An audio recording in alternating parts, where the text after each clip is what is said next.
training and transferring it into media. Next year, the United Nations is celebrating World Communications Year. At the UNESCO conference in Mexico City just this year, the United States and other developed countries were being browbeaten with the transfer of technology. They say that it is a means for cultural imperialism. But we hope that through this kind of a training, we don't have to be afraid of technology, that we can train our own folk arts people to use technology so that it is there to enhance, to preserve, and to develop our artistic traditions. And so we hope that we shall have a training where the rich folklore, our legends, could be transferred into animated films, cartoons, into a radio series, into comics forms. I know, as a mother, I have been very upset to see my child glued to the television and only is acquainted with Popeye and all kinds of cartoons, and there's no way for him through the cartoons to learn of some of these other legends and some of these interesting characters and epics from the countries of Asia, Africa, and Latin America. But more than anything else now, FACE is endeavoring to launch a campaign to seek for a UN year for indigenous cultures and development. And everybody's support is being asked for this, because the declaration of such a year could add a rich, vital cultural component oftentimes missing in development schemes of many international agencies and national programs of government. A year would be able to involve people worldwide, relating them directly to the dynamism of their own artistic heritage while developing their appreciation of the values of many other cultures. It would broaden people's consciousness of their own creative potential individually and collectively for personal, social, economic, and cultural development. And it could readily promote a global cultural plan of action that can facilitate grassroots acceptance and involvement in development goals. We hope that we can have a global conference that would interface bureaucrats, technocrats, a number of development planners with people in folklore, arts, communications, and education, so that we could begin to reconcile, to confront each other, and reconcile the survival of indigenous cultures with the advancement of technology or development plans. A number of times, development planners would come into a community with their blueprints for development and totally disregard, the traditions and values of that community. This happens in so many communities. Very recently, the New York Times had an editorial about these indigenous cultures, the Aborigines, the American Indians in Brazil, and our own tribal people in the Philippines. There's going to be a construction of a dam which is being protested by our tribal people, where they would have their ancestral land, their way of life would be wiped out and destroyed with the construction of a dam. The dam was brought in without any discussion with the people. And somehow, not that we are against development, but somehow perhaps this would provide the occasion where the UN could set out principles, guidelines that can somehow be followed whenever we would come in and try and plan the development goals for a given community, so that we don't go roughshod against and trample all this basic traditions and way of life, a whole spiritual heritage of a people that does not have to be negated in the name of progress. So we hope that with this kind of an effort, you would always lend your support to developing the arts in your community. Actually, education doesn't end until we are in the grave. And when we think about that, we could always think for how many communities, how many thousands, how many millions there should be, millions of actors to be acting, to be performing. And we hope that the curtains will rise everywhere in the world, in theater, as a factory of thought, a prompter of social conscience, a vehicle for social change, an armory against despair and repression, and also a temple for the ascent of man, affirming our common humanity and love for everyone. Thank you very much.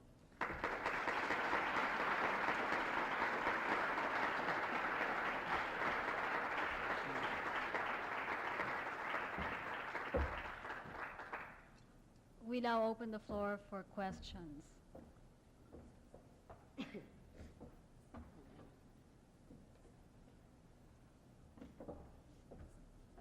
Yes? Yeah, can you tell us how long you've been in the United States? What exactly your theater group in New York does, what ethnic groups you work with, Mm-hmm. who funds that theater, and what your plans are with that theater organization? I left the Philippines in 1973. I came as a consultant for ethnic minorities for the International Theater Institute to observe and evaluate certain programs. And out of this process of observation, we felt compelled to organize the Third World Institute of Theater Arts Studies. It engages in research, in training, in production, and in documentation. Surprisingly,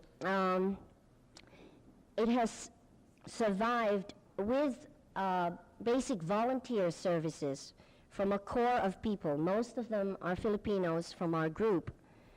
The facilities are provided by La Mama Theater. La Mama Theater, under Ellen Stewart, some of you may know, is the pioneer of the off-Broadway movement. And they have the facilities, and we use the rehearsal spaces, we use the theaters for our production, and we use it as a base to go into basic communities or schools where we do our services. We have a very small budget of $10,500, which is very small, from the New York State Council of the Arts, which is the spine for having a year-round workshop where the different participants share their own traditions. And out of this workshop, various projects evolve or develop. For instance, the participants, you will find an Indonesian, you will find an Indian, you will find a Ghanaian, you will find a Filipino, a Korean, a Japanese, a Dominican Republic, a Puerto Rican, a Brazilian. And our sessions revolve or shift so that, for instance, in a week or 2 weeks, the Indonesian will be teaching something about gamelan music, or about Balinese dance or mask dance. And then we find some parallel studies with this, and you would also have a parallel mask dance from Korea being taught. We go into comparative studies. We share each other's artistic traditions. We try and identify those traditions that are very useful and essential for the training of the actor, for the voice, for movement, for composing music, for writing pieces. We talk about each other's history, about each other's cultural traditions, we teach each other about our legends, our epics, and from these various projects evolve. For instance, just very recently a Korean legend was used.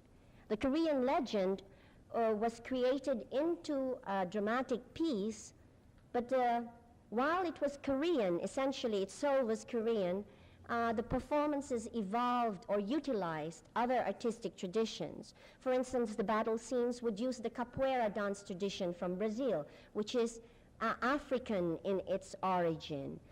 This was when the Africans in the plantations, taken into the plantations, used sugar canes to, they use it, machetes actually, to try and sort of polish themselves in martial arts, which they were going to use for their own way of getting out of their slavery condition. But somehow when some of the plantation people found this out, then they could not use their machete, but they continued training with it by using sugar canes or, other kinds of sticks. And again, for instance, martial arts, when we're doing some martial arts studies, we pick up from Pencak Silat from Indonesia, or pick up from the Arnis tradition from the Philippines. We do comparative studies, and it's a way of harvesting this rich artistic traditions from the third world. It's very strange, but it's only now really where we're beginning to appreciate these artistic traditions. Most of the time, we got to appreciate our artistic traditions via Europe or America because Peter Brook was interested in it. Peter Brook starts now a Mahabharata project. Or because, for instance, Artaud and Yeats got interested, and Brecht got interested in Chinese theater or Indonesian theater.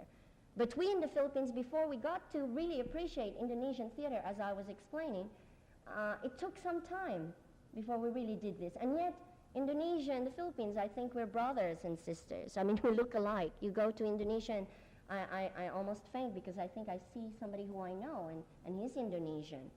We're really from the same blood, from the same ancestors. And this is the kind of work we do, but we have also evolved what we call FACE, where we relate to the UN programs. Now, this is where we are able to get some funding occasionally when we do UN projects. When we went to Bucharest, we had the Romanian government hosting us. Because it was a UN project, our secretariat could write to governments, and governments would fund the delegates. We asked for the delegates we wanted, and then the governments responded and either sent them for travel, and the Romanian government agreed to give the board and lodging for the occasion. We had troops, for instance, at that time, we had 112 folk artists sent by the government of Gabon, only because we were relating to the UN. And all the effort that was done was our volunteer services, and we had to spend for stamps and the envelopes and the paper and just the energy. When we did the Year of the Child, this was the most expensive project we had to do. It was based here in New York. We were able to draw the support of Mrs. Andrew Young, who was then the chairperson of the Year of the Child Committee of the U.S. We wanted fellowships for the artists we were selecting from Asia, Africa, and Latin America. We tried to get USAID to fund this. It was a big battle. USAID told me that, oh, we can't fund these projects. We get people to train in this different country. I mean, you know, to come here, they already have these projects. Or unless it's a priority need of that government, then we can't give this. But luckily, it was the Year of the Child.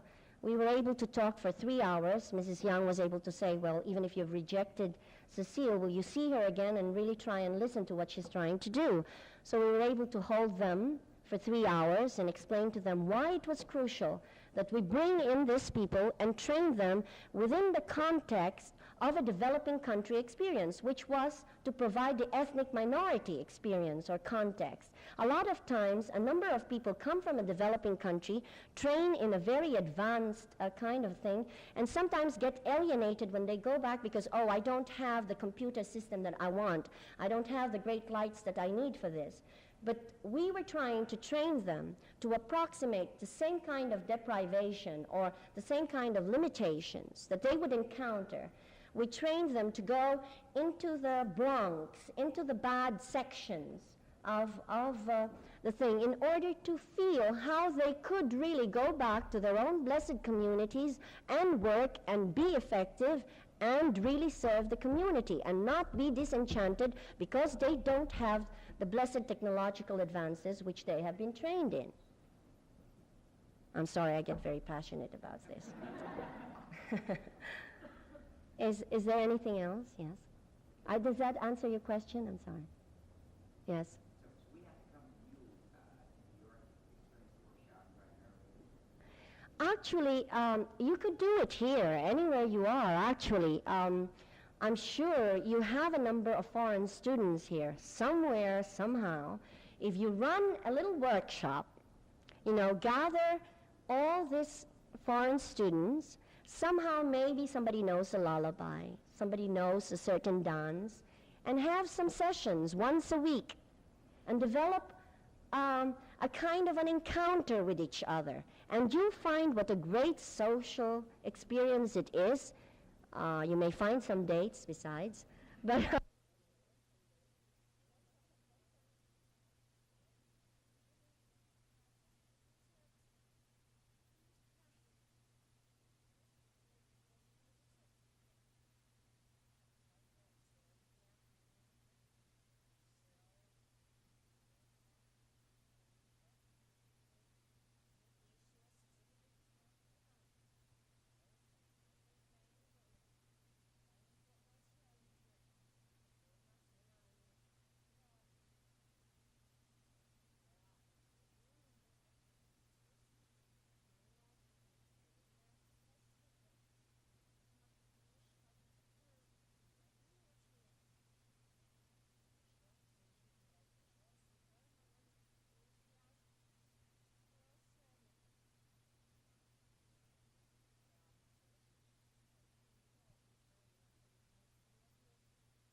You have it in you, and all you need is just to do it, because theater, the arts, is doing, and it is through experience. It is through doing. It's trial and error, and there's really nothing wrong. Everything you do is correct. You just keep on, doing and doing and doing until you arrive at your most precious expression. But everything you do has a valid thing. It's nothing that's wrong or nothing. A lot of times, everything starts from fear. Creativity is the freedom from fear. It is the boldness to have ideas and the boldness to express those ideas. And that's all you need, the absence of fear. This is why I feel when I had to leave, people think it is self-exile, but I could not, in conscience, lend myself to a regime that is basically retrogressive in creating an atmosphere of fear, in reducing, really, that power of our people to really cope with their reality and to transform their reality and to have a dignified existence. That's the only reason. It's not politics, it's not anything. I speak as an artist. A lot of people are afraid, but fear means to be paralyzed, not to do anything, and to be uncreative and to be sterile. Yes. Is there anything else?